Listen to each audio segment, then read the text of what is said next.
Let's move on to the next talk, which will be from Liam Farrar. Yep, can you hear me okay? We can. Cool, let me just... Cool, and is that coming up okay? Yep, so Liam's going to tell us about Josephson phenomena in van der Waal heterostructures. So off you go. Cool, thank you very much. My name's Liam. I'm a fourth year CDT student, if no one knows me. And today I'm going to be discussing Josephson phenomena in van der Waals heterostructures. So first of all, I'd like to break this down to two parts. So what is the Josephson phenomena and what are van der Waals structures? And then hopefully my talk is going to tie them in together to explain what you can do with those two concepts. So we start with the Josephson phenomena. If we take two superconductors, A and B, and they're connected via a weak link C, so this could be like an insulating barrier, then classically these two materials are disconnected. However, quantum mechanically, we know that electrons can tunnel between the barrier if it's sufficiently thin. Under no applied voltage, there should be no tunneling. However, Cooper pairs can tunnel between the superconductors via the Josephson effect. So these weak links can be created in a variety of ways, such as thin insulating layers, non-superconducting materials, so a SNS junction, or physical constrictions, a variety of effects. And these are highly important in uses such as superconducting quantum electronics, as we saw in the previous talk. So these can be used in things such as squids, magnetometers, and NMR machines. They're used for all sorts of things in metrology, geophysics, even things such as gravitational wave detection. And nowadays, there's a lot more push towards using superconducting qubits, where Josephson junctions are one of the main components. And so next, what's the van der Waals side of this? Well, if we go back to 2004, the Vozilov and Geim first isolated graphene. So they took graphite, which consists of individual layers of this graphene, which is a 2D material, so it has these strong in-plane covalent bonds where it's got this weak outer plane dispersion, so you can rip apart the layers. And they ripped apart this graphite into a single layer and showed that it had this nice electric field effect. And this started the 2D revolution. So where did heterostructures come into this? Well, a few years later, in 2010, a group decided to use boron nitride. So this is a wide bandgap insulator, and they actually managed to stack their graphene on top of the boron nitride to make the first, at least that I know of, heterostructure. So what else can you do? Well, there's not just this graphene material and boron nitride. There's a whole host of families of 2D materials, all the way from insulators, magnetic materials, all the way to superconductors. And here's just a list from a commercial supplier. And there's 20 different superconductors you can buy in bulk form, and in labs across the world, there's many more. So how do we combine this Josephson phenomena and these van der Waals heterostructures together? Well, luckily, we weren't the first ones to do this. So back in 2016, a group based in Japan actually decided to stack two nibin diselenide, which is a superconductor with a TC of about 7K, and it's one of these van der Waals materials. So they took two layers and they stacked them together. They measured the IV curve across the junction in between, and they showed some basically some Josephson phenomena. So they saw this retrapping current, and in a magnetic field, they could suppress the critical current here, which is what comes from these Fraunhofer-like patterns from the Josephson junction. If they look at the interface, they did some TEM, and they saw that when they stack these together, it's a planar junction. So the flakes themselves don't curl down the sides, and the connection is just from top to bottom. And from this, we wanted to look at a few effects. So mainly what causes this weak link, as here there's no insulating layer, there's just two superconductors stacked on top of each other. Is this effect just related to nibin diselenide? Can we do this in any other materials? Is there any twist dependence on the junction behavior? So here in the bottom, there's a Fermi surface of nibin diselenide. If you twist these layers, does that cause any effect? And the main thing I'm going to talk about in this presentation is, can you make more complex superconducting devices? So we start with how do we make ours? So we use a very similar method to the Japanese group. So if you start with this exfoliated flake from a bulk crystal, you use sticky tape and you put it on some polymer, which we call PDMS. You then align using a microscope setup this over some gold contacts on SiO2, and by simply bringing the PDMS with the flake into contact with the surface, the flake likes to stick to the nice, clean, flat silicon dioxide. And here on the right is just a few microscope images of this happening. And again, we're looking for this planar junction effect. So you can not only stack one flake, you can stack multiple. So this is our first junction. The two flakes here, and again, niacinamide, the different color just comes from the fact that they're different thicknesses. If we cool the flakes down, we measure the resistance versus temperature, we can see that the flake in blue, we measure one of them has a sharp DC about the same value as bulk. And if we measure the junction, although it's got a slightly lower RR, so it's got some increased scattering at the interface, it is still superconducting at the exact same temperature. So we know we've made at least a good superconducting connection between these two flakes. If we then measure IV curves, we can see the presence of this supercurrent region. And if we look near 1 millivolt, we can see very nonlinear IV curves. This indicates that there's some intrinsic effects here. And if we measure the DI/dV, so we do numerical derivative, we can then look and we can see some quite interesting peaks.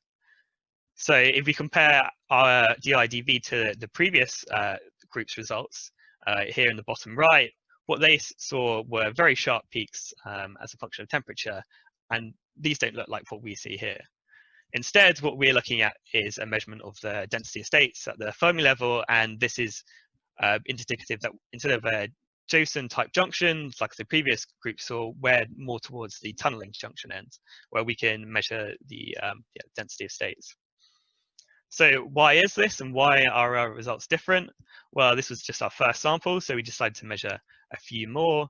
And here we can see if we twist these junctions as a function of angle, we can pick up quite different effects, going from a underdamped junction with these distinct retrapping currents all the way through to these reversible junctions, which show these quasi-particle gap structures. And I won't talk about this in too much detail, but I will talk about this over lunch at my poster. So see that if you want any more details. So instead, what we're looking at is a more complex device, and one of these is a superconducting quantum interference device. So what is this? Well, if we look back to our Josephson junction, Cooper pairs are coherent, so we can compare a Josephson junction to, say, photons in a laser beam. And here the analogy combining these is that the magnetic field is our quantized photon and the junction is a single slit. So what happens if we put this in a magnetic field? Well, we can use the field to modulate the Josephson phase across this junction. And in some parts of the junction, the supercurrent flow must be opposite, and this results in interference, or the classic single slit Fraunhofer diffraction pattern shown here in the bottom left. Now, what happens if we combine two of them together? Well, if a Josephson junction is a single slit and a squid is a loop consisting of two Josephson junctions, then the analogy here is that this is a double slit or a two-slit diffraction pattern. So if we consider a loop with no Josephson junction, the phase must be the same at the start and end, so there must be a 2π difference. When a magnetic field is applied to the loop such that flux passes through it, there's going to be an additional phase shift. Now, if we add the second junction, the phase must be the same at the start and the end, and the phase difference is phi1 and phi2 across the junction, and because of this, they're in a loop, they're not independent, and so phi1 and phi2 equal this equation in the bottom right. Now, the sum of the supercurrents is going to be the same. Then we can see as we apply magnetic field, we're going to tune the flux through this junction, and we can oscillate the critical current. So here we get this interference pattern, and not just the Fraunhofer from the single junction.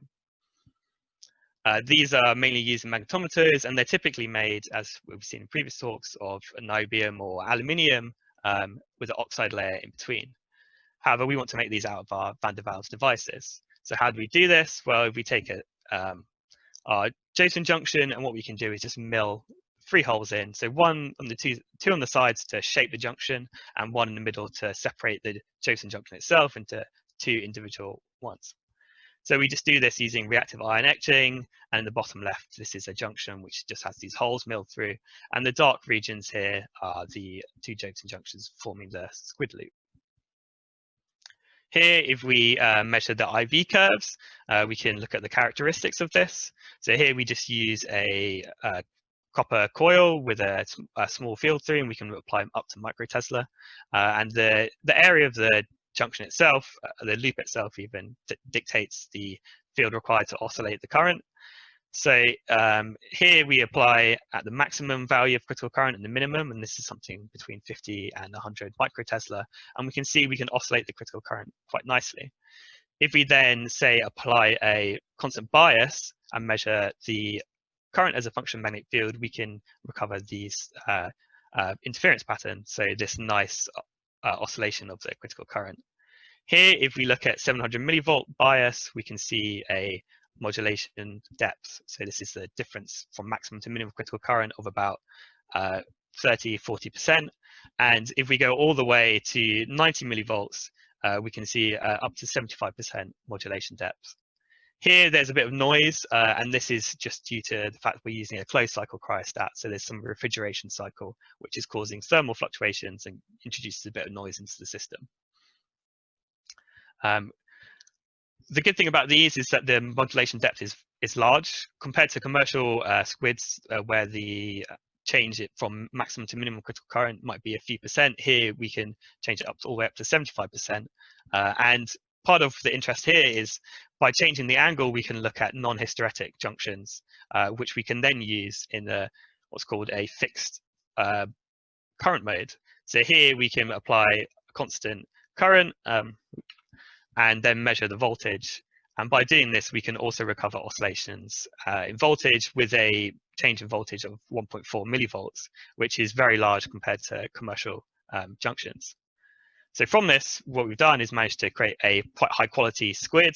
So next, we can think about, okay, are there any other 2D signals we can use? We might think about putting different materials in the spacer layer. So rather than just niobium diselenide and niobium diselenide, we might use a ferromagnetic or anti-ferromagnetic material in between. And we have done this. I won't talk about this in too much detail, but we've managed to make junctions from niobium disulfide and niobium disulfide on top of my niobium diselenide.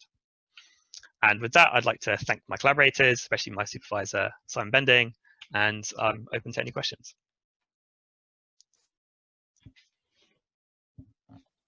Okay, thank you very much, Liam, for a really nice talk. I haven't got any questions yet, but maybe can I ask a question?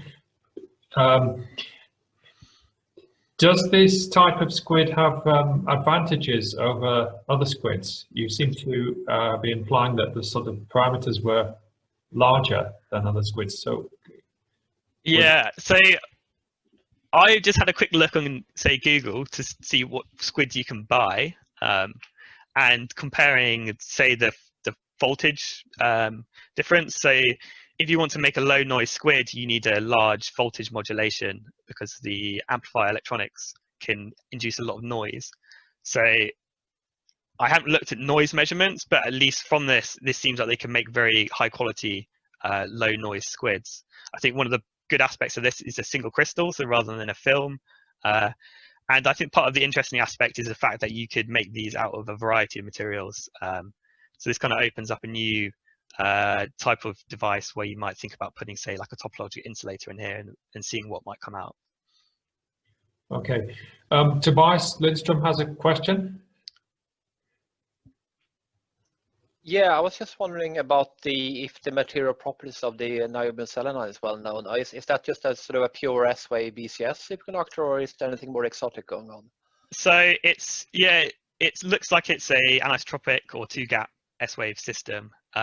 It's basically, we had a very high quality crystal, but we have looked at other devices. So one of the things we were looking at is iron selenide, which is a interesting unconventional superconductor. You can also make something out of bisco, say. This can be used for any variety of materials. So you can make a high TC bisco device using the same technique. Okay, good. Well, that's all the time we have for questions. So thank you again, Liam, and thank you very much.